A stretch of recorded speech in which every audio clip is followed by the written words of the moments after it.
When Hand of Fate came out 2 years ago, it managed to neatly pull together mechanics from action games and customizable card games in a way that made sense. Hand of Fate 2 sticks to the same formula, and new additions such as challenges and companions help make a good game even better.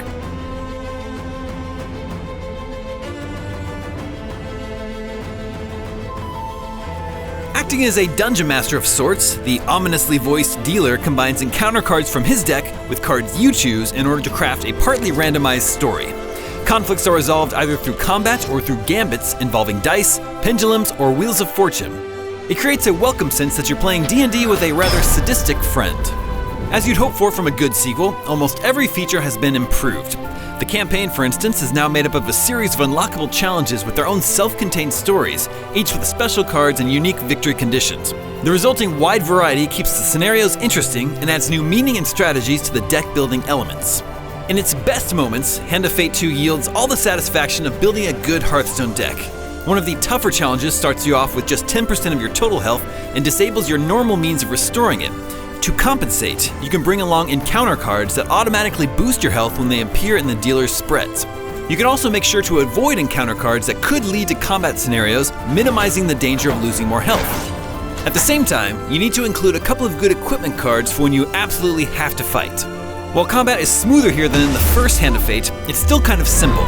It does allow for weapons like two-handed maces and daggers besides the old sword and board to deal with a wider selection of enemies. Cool new limited-use artifacts add to the fun, allowing you to reshape the odds in your favor by tossing out traps or briefly boost your damage 3 times per challenge. Features like these give Hand of Fate 2 a depth the original never had, but the biggest change is the 4 new companions you can recruit and equip. They're most obviously useful in combat thanks to powerful support powers you can trigger, such as the Viking-like companion's ability to charge and stun a whole group of enemies, or Malaclips, who can toss on a helpful shield. But companions are arguably most useful in the many gambits you face in the tabletop half of Hand of Fate 2, as each one brings along a special ability that helps there as well. They're almost too useful, but fortunately, limitations help keep the most powerful ones balanced. For example, using the Viking's extra die for dice rolls keeps him locked out of combat situations for 3 turns. Of course, much as in the original Hand of Fate, some repetition inevitably settles in as the same combat scenarios start popping up. For that matter, you'll still find yourself facing streaks of supremely unlucky dice rolls that eat away your health, gold, and food resource cards, resulting in failure and all but unavoidable death even with what seems like the best possible decks. But these moments happen much less often in Hand of Fate 2, and it takes much longer for the pangs of repetition to manifest themselves throughout the roughly 14-hour playthrough. Hand of Fate 2 doesn't reinvent the action card game hybrid concept that made the first game so appealing, but like a true version 2.0, it makes everything better.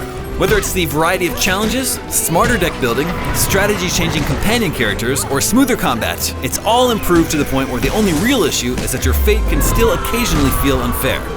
Repetition can be a problem, but it took much longer for it to show up than in the first game. This is definitely a hand worth playing. For more, check out our review of Horizon Zero Dawn: The Frozen Wilds, Wolfenstein 2: The New Colossus, and Super Mario Odyssey.